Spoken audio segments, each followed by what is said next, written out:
Meus queridos irmãos e irmãs, aqui reunidos em nossa catedral,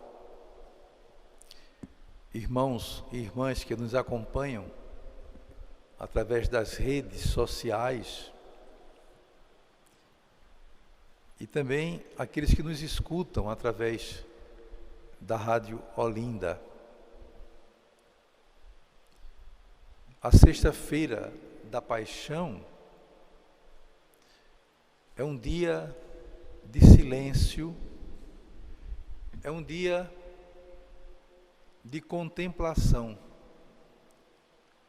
Contemplar o mistério da paixão e morte de Jesus. Se toda a Quaresma, e especialmente o Tríduo Pascal, nos conduz a uma interiorização, muito especialmente esse dia e essa hora, especificamente, às 15 horas, quando iniciamos esta liturgia, que conforme a tradição, foi a hora em que Jesus entregou o seu Espírito. Pai, em tuas mãos eu entrego o meu Espírito. Por isso começamos esta celebração silenciosamente, assim como terminaremos também. E o primeiro gesto foi a prostração, em respeito ao gesto de obediência de Jesus, em respeito a cada um de nós que somos discípulos e discípulas de Jesus e queremos seguir o seu caminho. Nós ouvimos na primeira leitura desta liturgia o quarto cântico do servo sofredor de Javé, de autoria do Deutero Isaías. E dos 4 cânticos, especialmente escolhido pela liturgia para esta celebração, é o que fala mais detalhadamente, de uma maneira bastante clara, apesar de ter sido escrito séculos antes do que aconteceu, mas fala dessa imolação por obediência, de todo o sofrimento, de toda a dor pela qual passará o servo sofredor. É um Deus que morre por amor.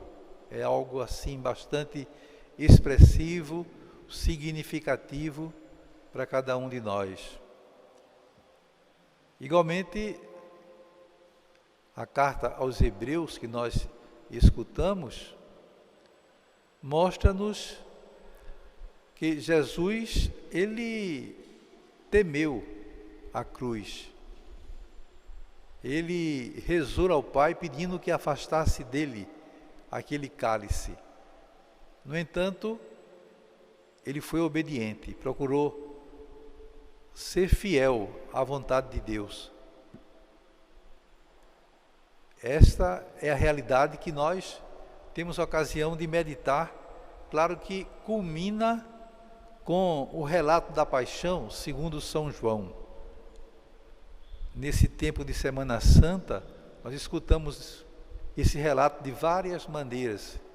Esse ano, claro, por conta da pandemia, não estamos tendo espetáculos artísticos da apresentação da paixão de Jesus, mas através de leituras, através de cânticos, como agora nós escutamos, nós ouvimos tudo aquilo que aconteceu há um pouco mais de 2000 anos atrás. E sempre que escutamos, nós nos emocionamos, nós nos envolvemos, com a generosidade de um Deus que nos ama até esse ponto. Escutamos que o relato da paixão segundo São João começa e termina em um jardim. Foi no Horto das Oliveiras onde ele foi com os seus apóstolos e lá então ele é preso. Judas o entrega àqueles que pagaram um preço por isso. E aí começa toda a rápida trajetória da paixão de Jesus. E alguns detalhes do Evangelho de São João, claro que nos chamam a atenção. Alguns deles também relatados pelos evangelistas sinóticos, mas São João é muito detalhista. São 2 capítulos que envolvem o relato da paixão. E um desses detalhes que o apóstolo e evangelista João procura relatar é exatamente a negação de Pedro. O evangelista, ele detalha a maneira como tudo aconteceu e, sobretudo, a maneira como Pedro reage depois de tomar consciência da sua fraqueza, o seu arrependimento e a misericórdia de Deus, que está sempre pronta a nos dar uma oportunidade quando nós, de fato, estamos dispostos a mudar, a recomeçar. Então, claro que Pedro tem muito a nos ensinar, a todos nós, pecadores, que temos nossas infidelidades e sabemos que podemos contar com um Deus amoroso, um Deus misericordioso, que sempre estende-nos as mãos quando nós estamos suficientemente arrependidos. Algo também que é bastante claro no relato de São João é exatamente o abandono de Jesus, inclusive pelos seus apóstolos. Apenas João estava presente aos pés da cruz, todos os outros temerosos. Mas claro que Jesus compreende perfeitamente a fraqueza humana, esse temor grandioso. Jesus advertiu os apóstolos de que segui-lo é assumir o compromisso com a cruz. Portanto, todos passariam por semelhante dificuldade. E ele, claro que compreende. Também no relato do Evangelho da Paixão segundo João, é bastante longo o diálogo de Jesus com Pilatos.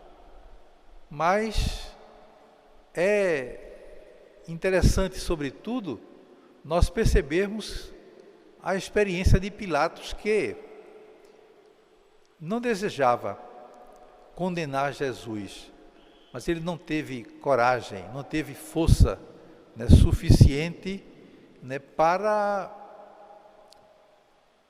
ser fiel àquilo que ele pensava, o seu pensamento. E ele prefere o quê? Lavar as mãos, ficar na indiferença, não quis assumir o peso daquela condenação. E esse gesto de Pilatos, muitas vezes, infelizmente, acontece também com cada um de nós, que não temos coragem profética de assumir uma atitude, uma postura diante de injustiças, diante de realidades que contrariam a nossa mentalidade, as nossas convicções. Então é preciso aprender também com essa atitude de Pilatos. Mas é especialmente eloquente no relato de São João, aquilo que já no finalzinho, quando Jesus percebia que a sua hora chegava, e vendo aos seus pés Maria e o discípulo amado, Jesus diz aquela palavra: mulher, eis aí o teu filho, filho, eis aí a tua mãe. E Jesus tem a delicadeza, naquela última hora de tanta dor, de tanto sofrimento, de nos dar uma mãe. Maria é a nossa mãe. João estava ali representando a todos nós. Portanto, é João, evangelista, que representa toda a igreja que tem Maria por mãe. E Maria procura sempre cumprir esse papel benevolente, estando presente na nossa realidade, especialmente nas horas mais difíceis, como todos nós testemunhamos. Basta ver o amor que os cristãos têm por Nossa Senhora. E, especialmente no Evangelho de João, é eloquente aquilo que acontece depois da morte de Jesus. São João Crisóstomo, o Boca de Ouro, como é conhecido, ele fala sobre esse momento de uma maneira muito eloquente.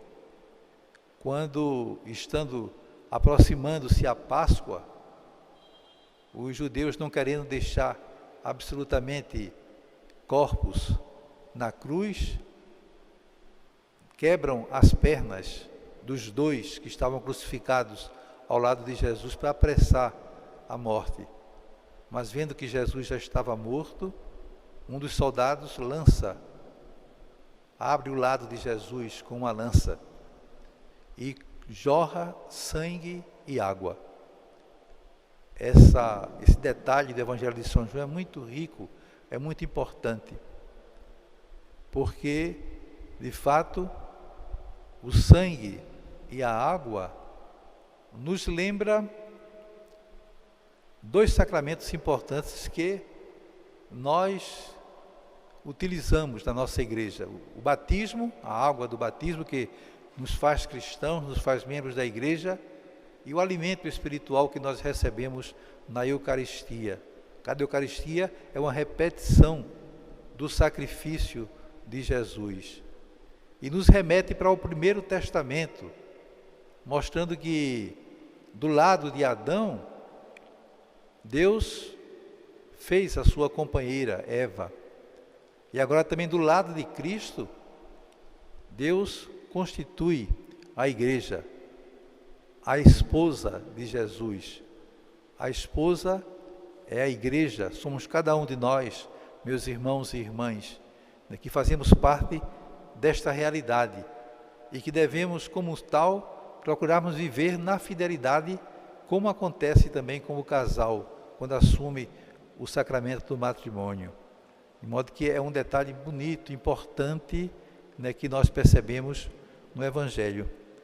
Mas, naturalmente, a paixão de Jesus, como nós escutamos várias vezes nesse cântico que acaba de ser proclamado, nos remete para a realidade de hoje, para os problemas, para os desafios que está diante de nós.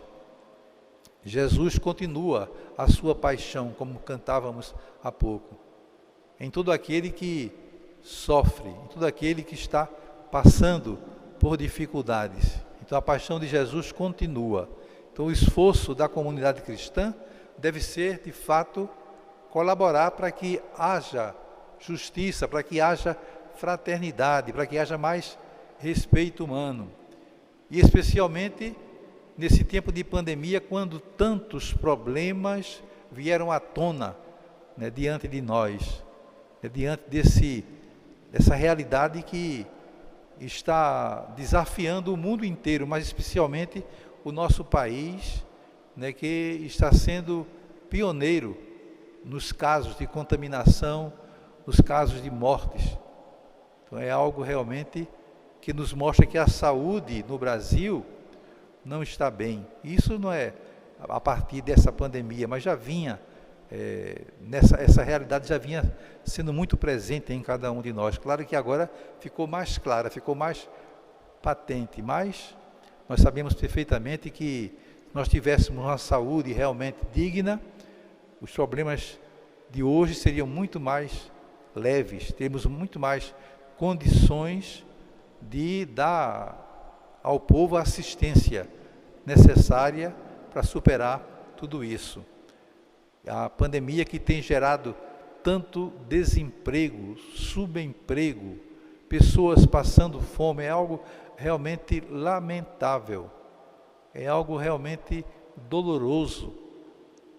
Alguém me falou esta semana que leu, não sei, talvez na internet, eu não posso dizer que foi verdadeiro porque eu não vi, mas chegou ao meu conhecimento que um pai de família teria se suicidado, porque não estava mais aguentando a pressão da família, filhos para alimentar, esposa, cobranças, e ele não queria trabalhar, não tem emprego, então deixou uma mensagem gravada e deu um tiro na cabeça. É uma coisa realmente difícil, dolorosa, que a gente compreende de uma situação como essa. Não justifica de forma alguma, porque a morte não é a solução para nada, mas é algo que nós lamentamos profundamente, porque Jesus estava ali, naquele homem, passando, por essas dificuldades, por essa situação difícil, que não somente ele, mas tantos brasileiros e outras pessoas de outros países também, mais pobres, os países do terceiro mundo, estão vivenciando, com essa realidade. Apesar de tudo isso que estamos vivendo, ainda continuam os sinais de violência. A violência sempre fez parte da nossa história e não parou com a pandemia, absolutamente, em todos os níveis, não somente de pessoas ditas marginais, mas pessoas até reconhecidas como poderosas tomam atitudes de violência que de fato ferem a sensibilidade humana, ferem os planos de Deus. E nós precisamos realmente rezar, constatar tudo isso, para que haja mais unidade. De fato, a divisão no Brasil tem sido algo gritante, algo realmente que tem nos incomodado.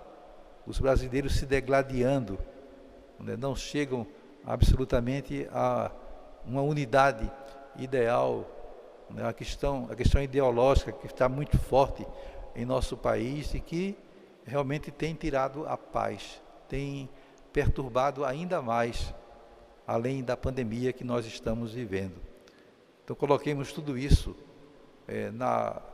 nas mãos de Deus, rezemos nesta Eucaristia, nesta celebração, neste dia em que nós estamos tendo a oportunidade de meditar a paixão e morte de Jesus, que possamos refletir bastante sobre a paixão e morte dos nossos semelhantes, para que tudo isso possa passar o quanto antes, cada um dando a sua parcela de contribuição, procurando renovar-se espiritualmente, para que de fato possamos viver dias de paz, dias de fraternidade, dia de respeito ao outro.